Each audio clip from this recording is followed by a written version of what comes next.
On avait vraiment hâte que la saison commence et aujourd'hui, c'est parti.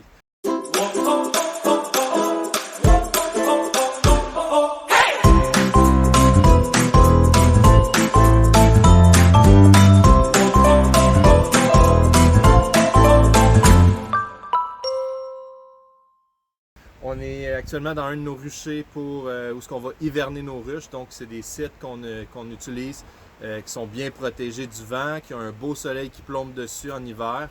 Puis, généralement, c'est des endroits où que les abeilles vont mieux survivre l'hiver à cause de ces conditions-là. Cette année, on a essayé un nouveau site qui est proche d'une rivière, donc on n'était pas trop certain. Donc, on a mis juste quelques ruches, comme vous pouvez voir en arrière de moi. Il y a actuellement juste 12 ruches à cet emplacement-là. On ne fait pas des tests avec trop de ruches non plus, mais de ce qu'on peut voir, ça vole quand même beaucoup. Donc, ça a l'air d'être bien réussi. Fait que, on va aller déballer ça, puis je vous montre que ça a l'air. À partir du moment qu'il fait plus que 15 degrés Celsius dehors, avec un soleil, on peut commencer à déballer les ruches pour aller voir qu'est-ce qui se passe à l'intérieur de la ruche. Pour être certain qu'elle est en santé, qu'ils ont assez de nourriture et que la reine pond bien. Par la suite, quand on annonce environ une semaine, 2 semaines, où il n'y a plus de température en bas de 0 degré, comme c'est actuellement le cas, eh bien, on va pouvoir déballer les ruches de façon permanente pour qu'elles puissent profiter du soleil à place de l'isolant qu'on met autour d'elles. Maintenant que ça a été déballé, on va aller ouvrir les ruches pour s'assurer qu'il y a une reine dans un premier temps qui pond. Puis également, on va s'assurer que la ruche a assez de nourriture pour survivre jusqu'au premier pissenlit qui devrait arriver dans 1 à 2 semaines environ.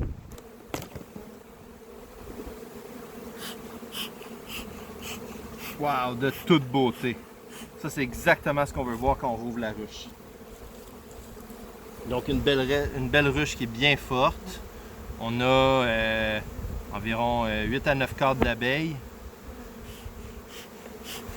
Donc, on va aller regarder pour être sûr que la reine pond. Hop, et voilà. Monte ainsi, toi.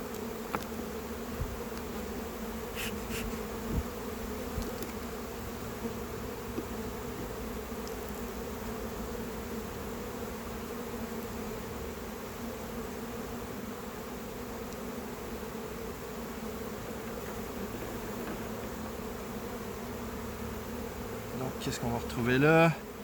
Là, vous n'arriverez peut-être pas à voir, mais dans le fond des alvéoles, on a plein de belles petites larves. Le cadre est plein, plus qu'à la moitié. Et de l'autre côté aussi.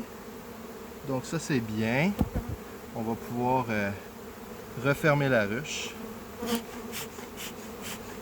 Après avoir vérifié que tout est bien centré. Donc ça, c'est un premier cadre qu'on vient de vérifier.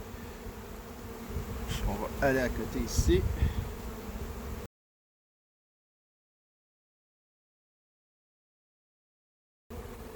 On voit qu'il y a quand même pas mal de miel dessus là, dans les ruches, donc ça veut dire qu'ils sont corrects pour le moment. Ce qu'on a ici un peu plus brun, c'est le couvain qui va bientôt naître. Donc une ruche bien en santé qui va nous apporter beaucoup de bébés abeilles dans pas longtemps. Et voilà. Génial. Donc c'est pas plus compliqué que ça pour la première visite qu'on fait dans une ruche. Puis là, on va pouvoir faire les autres ruches de la même façon maintenant. On vient de terminer de faire le tour des ruches qui sont ici. Sur les 12 qui sont présentes, on en a 11 qui ont survécu. Une qui est vraiment pas forte, donc on s'attend pas à grand chose malheureusement. On s'attend probablement à ce qu'elle va mourir dans les prochaines semaines. Peut-être qu'elle va survivre, la reine pond encore, mais une ruche faible comme ça n'a pas grand chance de survivre, puis elle risque de demeurer faible tout au long de la saison. Donc on va probablement la jumeler avec une autre ruche plus tard dans les prochaines semaines. Pour ce rucher ici, qui est la première fois qu'on essayait pour l'hiver, on est vraiment satisfait.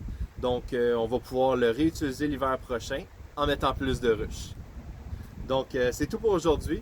Merci d'être là, j'espère que vous avez apprécié. Si vous avez des questions, laissez-les en bas. Puis on va toutes ramasser vos questions ensemble, puis on va leur répondre, ça va nous faire plaisir. Bonne journée!